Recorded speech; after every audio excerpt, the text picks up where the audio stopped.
process of changing the head on the CRV that you haven't seen yet.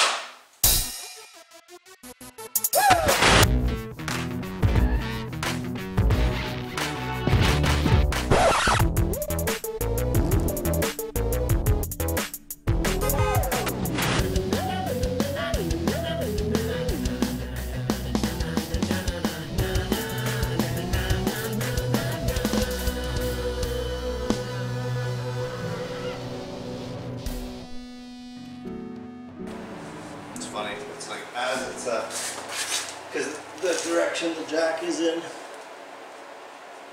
when I release it, it rolls the car backwards that direction. Oh. So it's not dropping it down quite square.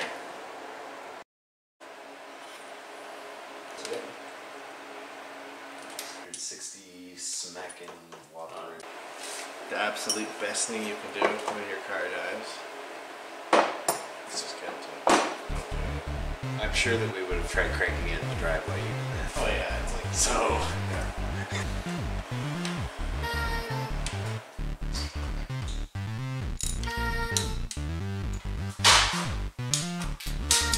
A lot of just butt footage, pretty much. That's where I said, yeah.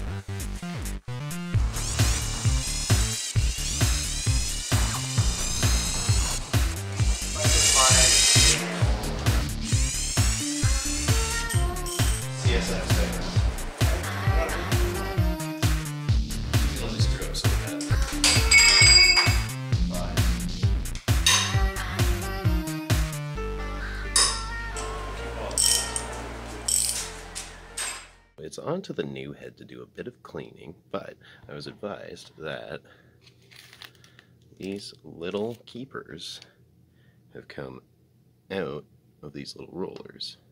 And they just help keep that in place while it's being used. So I've already removed the cam caps.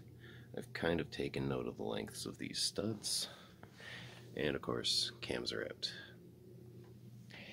So, now it's just a case of opening up this baggie, and then after that, I'm just going to do a bit of cleaning, because as you can see, there's a bunch of stuff I don't necessarily want in when I'm installing this new head. And here we go. Wait, can I flip the camera from here?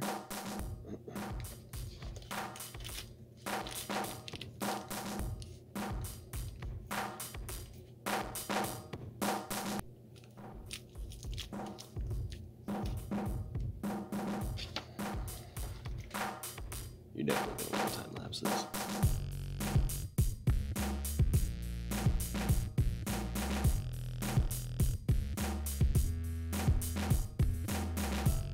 And I think for this part, what I'm going to want to do is just find something skinny and just kind of press them in.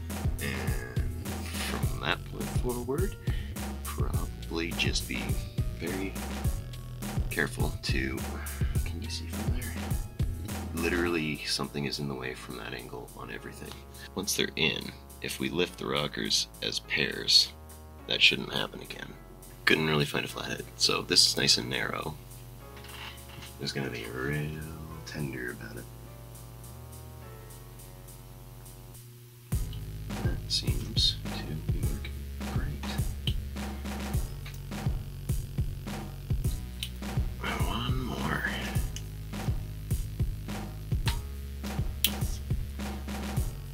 That was easy. That was strangely easy. I wasn't expecting it to be. We also have, you can kind of make out here or here or even here. We have the remnants of some of the injectors because they probably didn't feel like pulling that, or what I get, just fiddly and no thanks, you know. So we gotta get those out too. And I've been through this rodeo before, so clever old Cameraman Dave has made something that already exists, like almost everywhere. I have a pick, but you can see the tips just kind of come off sometimes. I'm being a good touch more violent with these ones than I was with the ones on the head that I thought was still good, so, but I also have good injectors on that.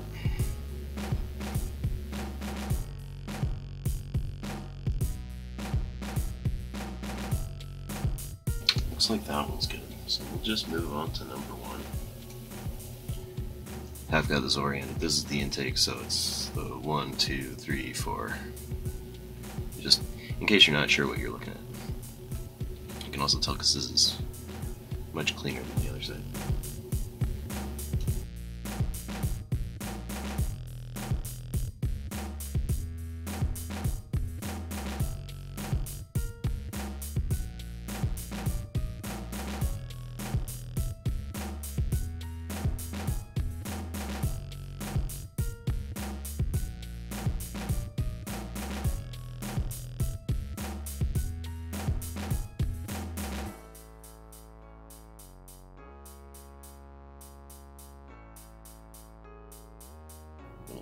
Jerk. Look at this. Look at how crispy that got. I mean, I'm pretty sure I would have destroyed it if it was new, but that's just so chunky and crispy.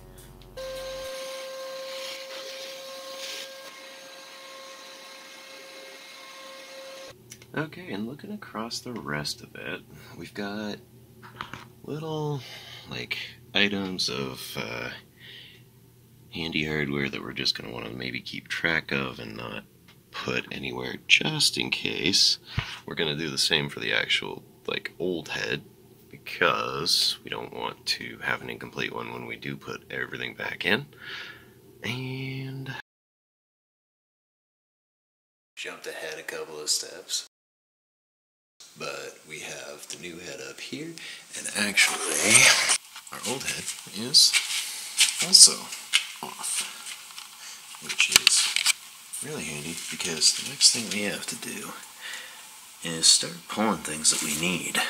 And there are a few things you can see that are just not on our new head. This is a professional shot. You can see the lighting right in there. I am also going to wait for Audrey to get back before I go too crazy because I haven't removed a head. This is my first. This is, you know, you've seen me work on stuff. I haven't gotten this deep into anything. At least it's functional. Wouldn't you know, the ends of the fuel injectors are doing what they do. They're being stuck. So I'm just trying to work in a little bit of lube to shake them loose. I hope.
But I've started swapping over the spark plugs.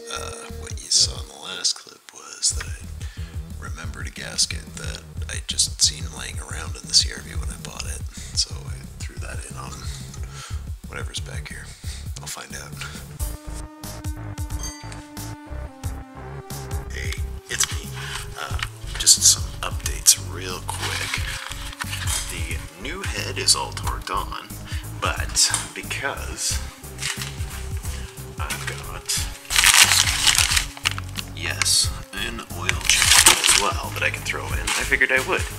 What I didn't figure was that I would have to drop, I don't know how the angle it is. Yeah, there we go.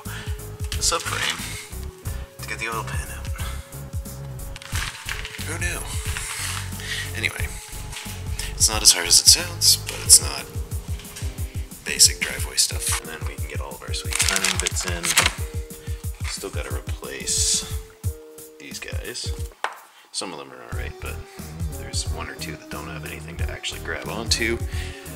And I think I'm gonna want that.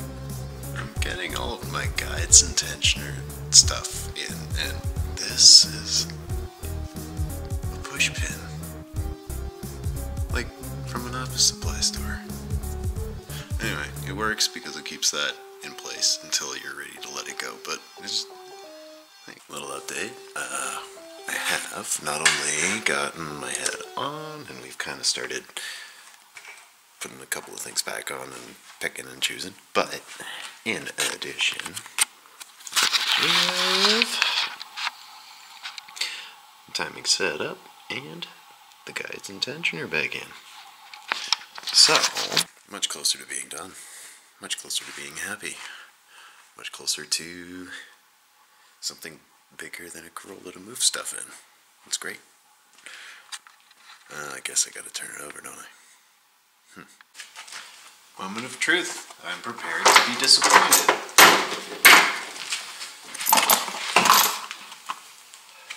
Just before you start it, turning the key all the way, but don't start it. Like for gas? Yeah, just see if there's any leaks. Yep. Yep, as in it's good, or No, yep, it's as in leaking. Oh, it's leaking. Yep. Dave by Orange.